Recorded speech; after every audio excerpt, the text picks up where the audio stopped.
Қала іргесіндегі магистралды газ құбырының негізгі кранын ашу рәсімі өтіп, онда газ алауы жағылды. Арыстықтар үшін айрықша қуанышты әрі тарихи сәттің куәсі болуға Түркістан облысы әкімнің орынбасары Арман Жетпісбай, Арыс қаласы әкімнің орынбасарлары мен зиялы қауым өкілдері, сондай-ақ газ саласының жауапты қызметкерлері қатысты. Газ тарату жүйесінің әрмен қарай жалғасу жүйесін салтанатты меймандарға Арыс қаласы тұрғын үй коммуналдық шаруашылық, жолаушылар көлігі және автомобиль жолдары бөлімі мемлекеттік мекемесінің басшысы Қазбек Ақылбаев баяндап берді. Көптен күткен қуанышқа кенелгендердің бірі қала тұрғыны Ғабиден Ходжаев көгілдір отынның жетуіне көмектескен барша жұртшылыққа алғысын білдірді.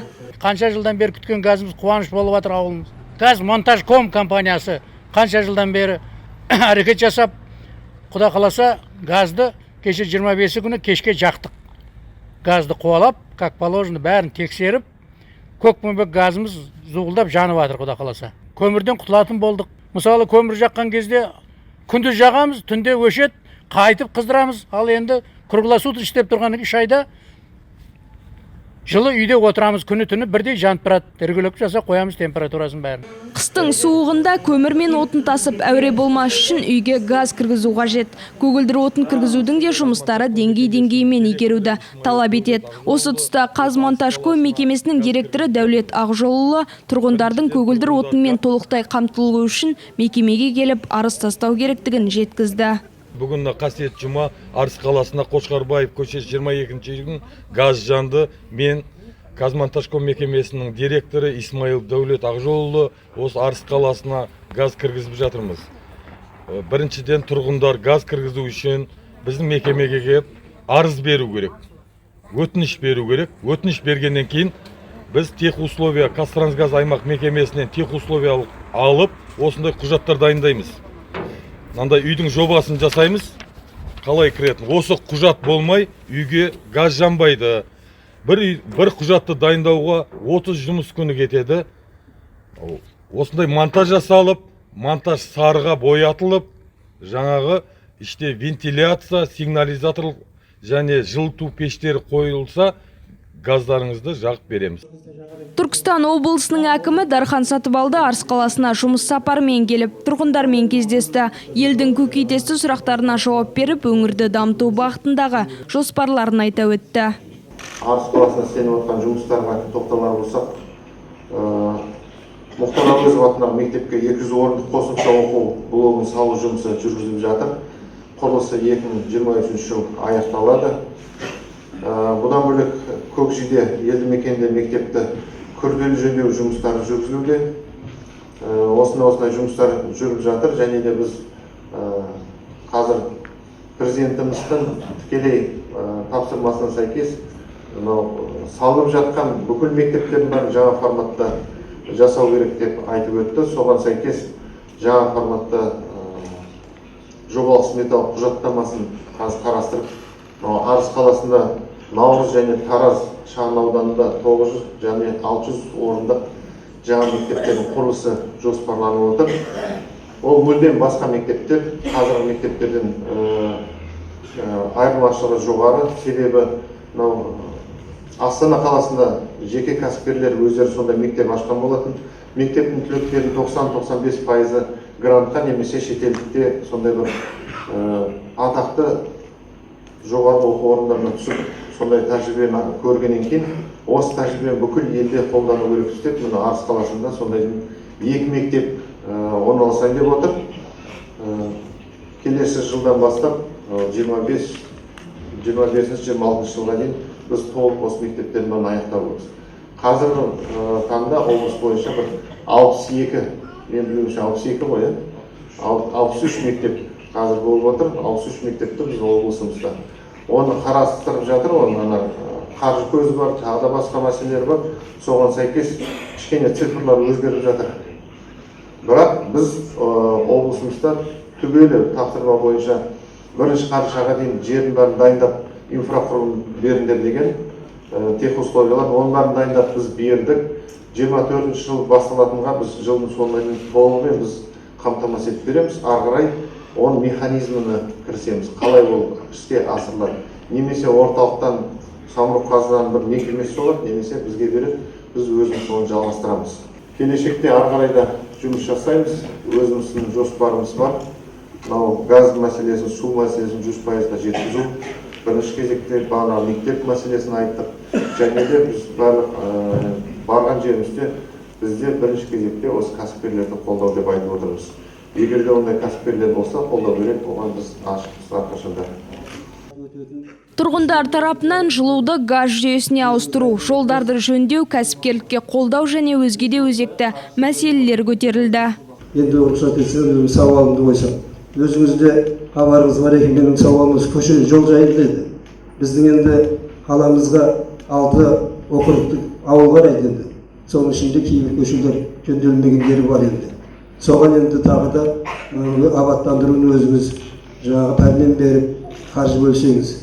Соны ары қарай тағы да іс бола жатыр дейміз. Сізге сенім артамыз. Сіздің ұсыныстарыңызды біз мынау облыстық басқармамен, жол басқармасымен қарап, ендігі жылға біз қарап шығайық. Қарасына бөліп. Қазіргі таңда біз ендігі жылға бір 10 көше қойып отырмыз. 10 көше бір елді мекенде, 2 елді мекенге 22 көше қойып отырмыз. Жылдары мен атамекенде ауыл ел бесігімен қазір 22 көше кіріп тұр. Жалпы суммасы 484 миллион. Енді қосымша 800 миллиондай осы аудан сұрап отыр. Енді оны келесі уточнениеде корректировкаға қарап көреміз. Жобалық сметалық құжаттамасы бар ма? Бар. Немесе орташа жөндеу ма? Орташа жөндеу көшелер 819 миллион қазір қосымша бұл. Берілгені 484, жаңа 22 көшелер. Рахмет. Барлық елді мекеннің тұрғыны қазіргі кезде зейнеткер.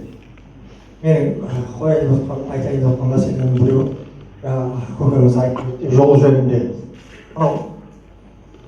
Көргенде жүрген мәселе Арыс Шардара бағытындағы облыстық маңызы бар күре жол. Осы жолда жаз бойы ала жаздай үлкен жүк көліктер көп қатынайды. Айтып өтсек, Көксарай су реттегіштің бойында 2 құм карьері бар. Осыдан құмартылар тіркемесі бар Қобалаға. Мына Жетісай Шардара өңірінен артылатын көкөніс көліктері, яғни үлкен күрзіді құда дейміз, сол көліктер әртүрлі деңгейдегі көліктер ала жаздай 6-7 ай тіркеледі. Осы көліктердің жүруіне байланысты бәріміздің белгілі, жаз айлары шілде айында өте күн ыстық болып 40 градустың 50 мен арасында тұрады. Осы кезде жүрген көліктер жолдың бәрі толықты жіберді. Көп учаскелерде жол толып кеткен. Яма пайда болған. Мынау Сырдария өзенінде үлкен көпірдің батыс жағы үлкен ямалар пайда болып күннен күнге көліктердің жүруінен ұлғайып бара жатыр. Тағы да басқа аудандар осы мәселені көтеріп отыр. Карьер бар жерде жолдың бәрі тұрып жатыр деп. Оған біз бюджеттен жол істейміз, карьер бар жерде бір жылға жетпей жолдардың бәрі бұзылып жатыр. Не коня болып кетеді, немесе басылып кетеді. Оған біз арнайы жиын өткіздік. Мынау жол инспекциясы бар, оларға да біз тапсырма бердік. Жаңадан қосып қойыңдар сол жерге, бағана тиісті таразыларын қойыңдар деп. Оларды да мүмкіншілігі шектеулі, маған арнайы кіріп өзіне баяндамасын берді, қай жерге қандай бағытта олар не істеп жатқан. Бірақ дегенмен де біз оны бақылаудан түсірмейміз. Маған қазір хат жазды, бізге көмек беріңіздер, бізге бағана таразы және постқа сондай тиісті оборудованиясын, машинесін, тағы басқасын алып беріңіздер деп көмек сұрап отыр олар өздерінде. Сіздер соған көмек берсеңіздер, біз ары қарай соны кеңейтіп, бағана карьерден шығатын жолдардың барлығына сондай пост қоямыз деп отыр. Оны қарастырамыз, бірақ дегенмен де біз бағана карьермен жұмыс істеп жатқан кәсіпкермен де жұмыс істеу керекпіз. Өйткені оның өзінде сол жерде таразы болу керек. Таразы болмаса, онда оның ісін тоқтату керек, ондай карьерлер. Оған біз природа охраны тағы да басқа басқармаларға тапсырма бердік. Ол жұмыс жалғасуда. Ол бақылауға аламыз. Бірақ дегенмен де одан енді нақтырақ дұрыс сөйлесу керек сияқты тағы да. Өйткені бір кезде бір тоқтап қалады, кейін қайтадан басталып, тағы да сол сұрақ туындап жатыр. Түрлі түйткілмен келген тұрғындар аймақ басшылығына арыз шағымдарын тікелей бетпе-бет жеткізуге мүмкіндік алды. Түркістан облысының әкімі Дархан Сатыбалды барлық құқық қорғау органдарының басшыларының қатысуымен бірыңғай қабылдау өткізді. Тұрғындардың басым бөлігі өңірдің бірінші басшысына жұмысқа орналастыру, үй алу, медициналық көмек секілді жеке сипаттағы мәселелерін шешуге көмек сұрады. Сонымен қатар әлеуметтік ауыз су, қоғамдық көлік, көшелерді жарықтандыру, жолдарды жөндеу, спорт, ауыл шаруашылығы мен инфрақұрылым салалары бойынша бірқатар өтініштер мен ұсыныстарын жеткізді. Қабылдауға келген тұрғындар қойылған сұрақтарына қанағаттанарлық жауап алды. Өтініштерінің орындалуынан үмітті. Түркістан облысының әкімі Дархан Сатыбалды Арыс қаласына жұмыс сапары аясында ардагерлер орталығының жанындағы неке сарайында болып, жас жұбайларға неке куәлігін салтанатты жағдайда табыс етті.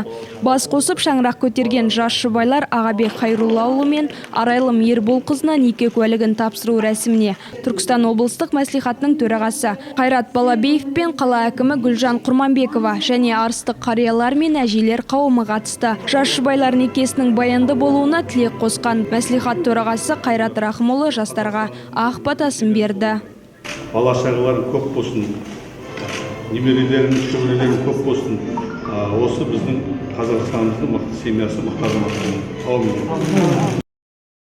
Айта кетейік, Арыс қалалық азаматтық хал актілерді тіркеу қызметінің жетекшісі Ұлмекен Нәбиеваның айтуынша, сарай қызмет ете бастағаннан бері 370 неке тіркелген болса, жыл басынан бері 71-ші неке куәлігі салтанатты жағдайда табыс етілген.